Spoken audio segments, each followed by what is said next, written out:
And they need to vote for this clean continuing resolution to keep the government open that they voted for as recently as March. So there is zero excuse for them to shut down our government right now, and they know it. Your senators, your Democrat senators, the 44 people who want to shut the government down, you should call them right now and tell them to get here and get to work and open the country up for the people. Democrats are struggling. They had a live stream yesterday to talk about the government shutdown, and they were going to create a bunch of energy around this so that they could win this political narrative. And of course, they went on to the live streams to go reach their audience. But what happened is it didn't work out for them so well. Rapid Response 47 is having fun with the article that's reporting about their total failure, and they are quoting here a few dozen viewers. And that's for the Democratic Party, okay? We all started with a few dozen viewers. I mean, started with a lot less than that, I'll tell you, for a long time. But here you can see they're struggling. And Politico wrote the report on this. The guy who's behind it is Adam Wren. He watched a bunch of this so that we don't have to. But here is what he said. He says, I binge watched House Democrats Shutdown live stream on YouTube for more than 14 hours. They couldn't fill 3 hours of programming, so I guess they just let it roll for 3 hours. Occasionally, they drew fewer than 100 viewers on the platform, and they struggled to break through. And this is emblematic of their much larger struggle in the Trump era. Of course, right? Trump is just motoring through. They have no idea what they're doing. Gavin Newsom's trying to come up with these stupid little memes of J.D. Vance and Mike Johnson. They look terrible. Nobody's even thinking they're funny. Here's the article. He said, the shutdown won't be live streamed, at least not continuously, as House Minority Leader Hakeem. He logged in 2:00 p.m. yesterday from a drab Capitol office, and he had some tech glitches, which is great. We have those all the time too. We have that in common. In the earliest hours of the shutdown, so maybe that was a separate stream because that was just 4 hours. Okay, so that was probably stream 2. This was about 4 hours in length total. So they probably had another feed and they may have hidden that feed or something. But here it says, they featured a rotating cast of different people. Ben Meisalis, the progressive Gen Z political YouTuber, Jack someone else, Carlos somebody else. They got a bunch of followers. Now their mission is to win the shutdown messaging battle, but didn't go off without a hitch. In fact, there were many hitches. At times, just a few dozen viewers were watching the YouTube stream. I binged more than 14 hours of the occasionally awkward and repetitive, if mostly on message, programming on YouTube. It was also on X. Does your editor not like you? Somebody texted me when I explained to them this assignment.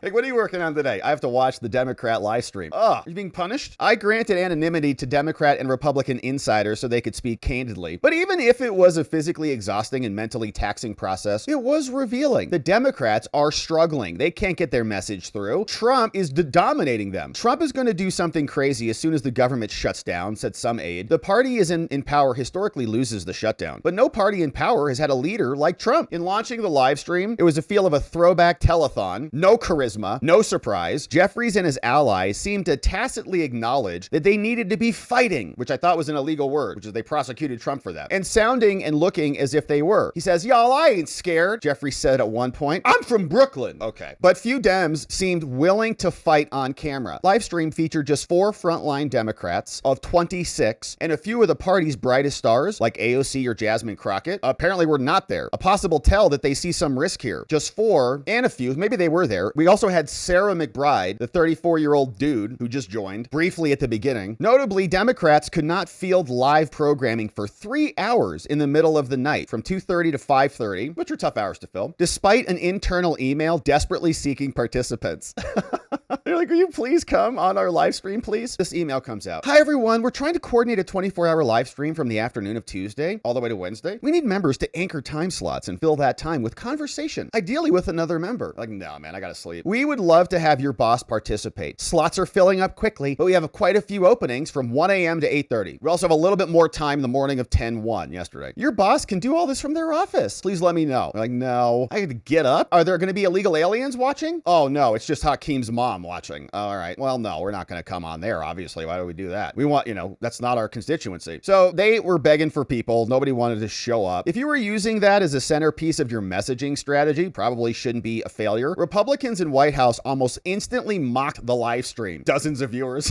The National Republican Committee regularly posted to X on how few were watching. In fact, White House communications director called Stephen Chung, he noted on X, he said this, that the White House, just amazing, Stephen's amazing. He said, meanwhile, the White House is schlonging Democrats on the viewer count. Getting schlonged over there. Big time. Look at that. Live. The White House, 101,000 viewers. Meanwhile, over there, there's 200 people watching Hakeem. 224, which are good numbers. You know, if like you're not the Speaker of the House and you don't represent a huge fraction of the country, it's not really good if you're that person. So Trump's got over here, you can see they posted 101,000 live over on the White House, which is a little bit misleading. The Twitter counts differently than YouTube for like live concurrent, but you get the point. It's not even close. Trump has been having all of the attention. He's got the press briefing room. He's got the biggest megaphone on the planet, clearly, and he knows how to use it, man. It's not the fact that he just has it. A lot of presidents have had the microphone. Joe Biden had the same megaphone and he never used it because he couldn't hardly talk. So schlonging are happening across the board every day for the Democrats and they're having a tough time. But on YouTube, Democrats peaked at around 1,000 viewers. The White House, meanwhile, had begun live streaming a roughly 3-minute clip of various Democrats speaking out about shutdowns and saying the Democrats took Republican criticisms in stride. They said, although they're kind of poking fun and saying the viewership isn't that high, well, they're still talking about us and the fact that we're making our case. Okay, that's called cope. House Democrats also got hit from the left. Bernie Sanders led a live stream on the shutdown and he got 90,000 viewers in real time. Those are big numbers. That's what you'd expect. There's a lot of energy for the Democrats. 90,000 viewers, that's respectable. Saying racking up 357,000 views by Wednesday. To be fair, creators clipped the live stream and distributed it elsewhere, and the clips got a lot more views than the live stream, obviously. That's interesting, right? So that is showing you where the majority of the party is. They're Bernie Sanders, AOC socialists. They're not middle of the roaders who,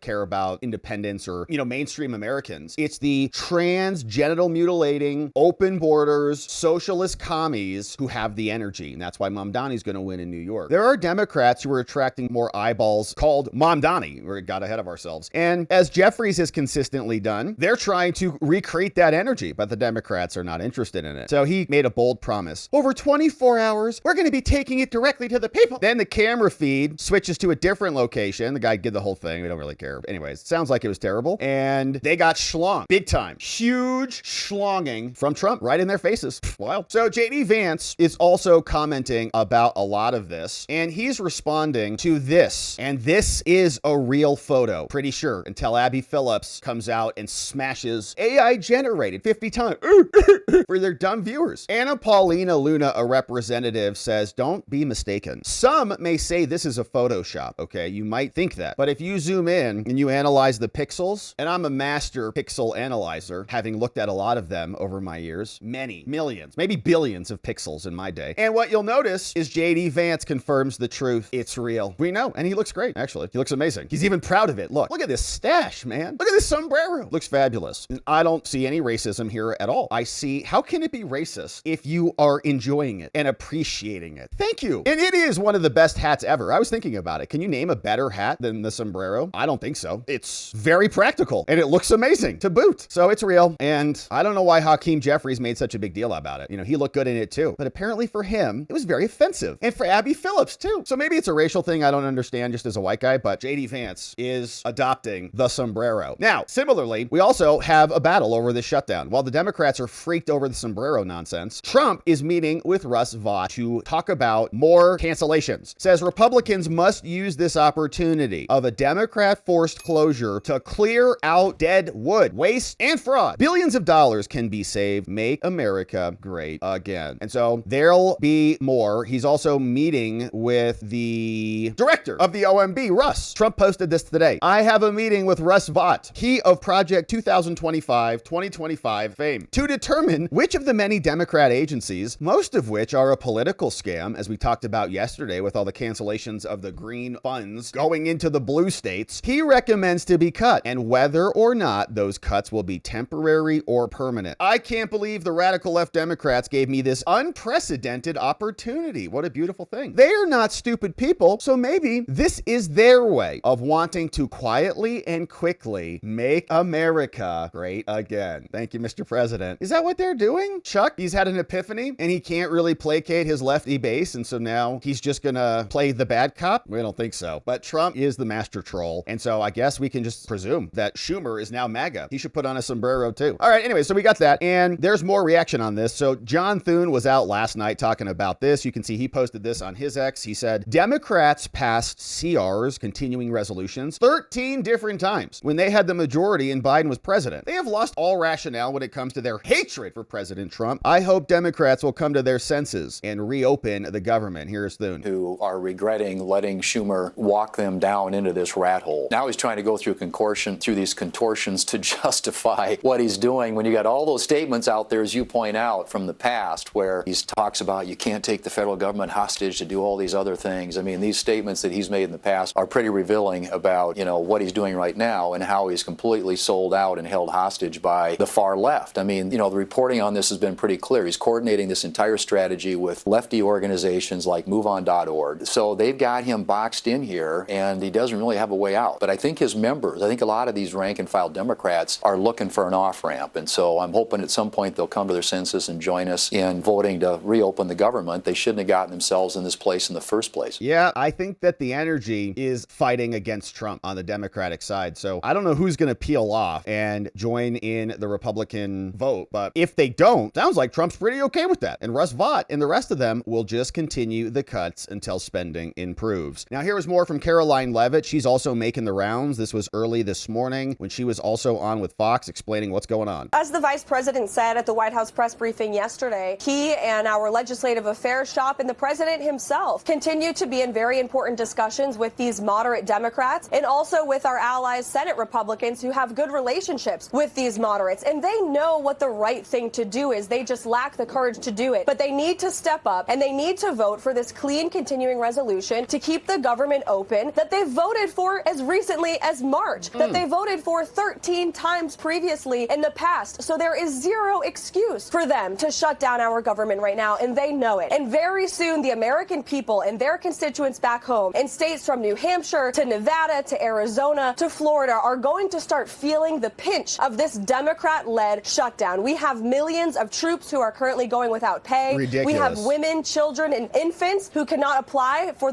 a very important WIC program for that critical food and life assistance. And you also look at air traffic controllers who are now having to work without pay. These are critical consequences, and it's the Democrats' fault. And they have a chance to reverse course, and they should. Yeah, it is definitely the Democrats in this instance. But the fact that we don't have just, slush funds or rainy day funds or backup funds or coins in the couch cushion funds to pay our troops and to pay our air traffic controllers is ridiculous. They can't scrape through the federal government right now and find $100 billion of money that's just being wasted and dumped into something useless. And those funds are for their pet projects. And they'd rather have a useful pawn that they can move around on the game and say, we need to get the spending back or else the military's not going to have any money. We're horrified by that. How can some of these air traffic controllers be even questionable when you've got $8 billion that are going over for illegal aliens in California? We can't just kind of find that money, go dig around and pay the actual people who deserve it. And this is a problem across the board, right? Every time we have a shutdown, this is how it is. They've got other priorities and it's really their pocketbooks. Now, we saw that there was a battle over this sombrero and it seems like Mike Johnson has had enough and he gave it back to the media. Will you stop playing these stupid games about these memes? We've got work to do. What the HUD website says is the objective truth that we're telling you right now. There are 44 Democrats in the Senate. And by the way, every Democrat in the House except one who voted to shut the government down. They are the ones that made that decision. The White House, the executive branch, take no pleasure in this. But when they are tasked with determining what the priorities are, obviously, they're going to follow their principles and priorities and not the other team. That's the results of an election that everybody voted in. Popular election and electoral college. And that's why I'm pleading with the entire country to call your senators, your Democrat senators, the 44 people who want to shut the government down. You should call them right now and tell them to get here and get to work and open the country up for the people. Many of you asked me this morning about sombreros and memes and why Hakeem Jeffries is all alarmed by that. But look, these are games. These are sideshows. People are getting caught up in battles over social media memes. We've got to keep this is not a game. We've got to keep the government open for the people. I don't know why this is so complicated. And to my friend Hakeem, who I was asked about, man, just ignore it. I mean, Gavin Newsom was trolling me last night. He painted me like a minion. He painted me yellow with big glasses and overalls. And I thought it was hilarious. You don't respond to it. For all my friends, R's and D's, don't respond to it. Get to work, do the people's business, and let's get on with it. Thank y'all so much. Hilarious, right? So the Republicans can meme and troll and do business at the same time. It's just a joke, okay? It's funny. And Gavin Newsom was doing the same thing. Here's a PSA from JD. Okay, and they just changed his voice, and it's ridiculous. So it makes no sense at all. And he's doing a bunch of those. He's trying to do some Trump memes. There's the one he did of Mike Johnson. It's not even funny. What is that? Do they think that's hilarious or something? laughing because it's a Trump minion? All right, so anyways, Mike Johnson just says, yeah, hey, idiots, it's just a joke. Relax, okay? You don't have to get so worked up about every little thing that's going on. Just don't be so hysterical. Come back, do your jobs. And they'll say, but Trump, is this useful? Is this helpful? Should this be coming from the president? Yeah, it should. And if you can't take it, then that shows that you have some competency problems. You're the person who is getting so sidetracked by some stupid joke from the president, a political opponent, that it's deviating you off your mission, deviating you off your course. You get rattled so easily. Somebody posts you in a sombrero and it becomes like a 48-hour news cycle for the Democratic Party. It makes them look pathetic. And that's why we appreciate it, because it's exposing their real insecurities, and like Pavlov's dogs, racism, roar. They can't talk about anything else. And it shows they're not even serious people. They should be focused on their affairs. All of this other stuff is just kind of funny noise. It's part of the game, and get to work. But they can't do it because they don't have any policy ideas. What is their policy idea? What are you objecting over? Oh yeah, it's money that goes to illegals, people who are not in our country appropriately. And you could say, well, they're paroled, or they're seeking asylum, or they're, just undocumented. They got some sort of legal status here because our prior immigration system was handing out benefits to illegals who they gave, pseudo status to because they were facilitating an invasion. Well, that fund's cut off now. They can go get their free medical care back in their home countries if their socialized medicine is so great down there. So the shifts are happening, and the Democrats look like they're getting just destroyed. They can't even have 200 people on a live stream, and those who are on there are probably Hakeem's mom.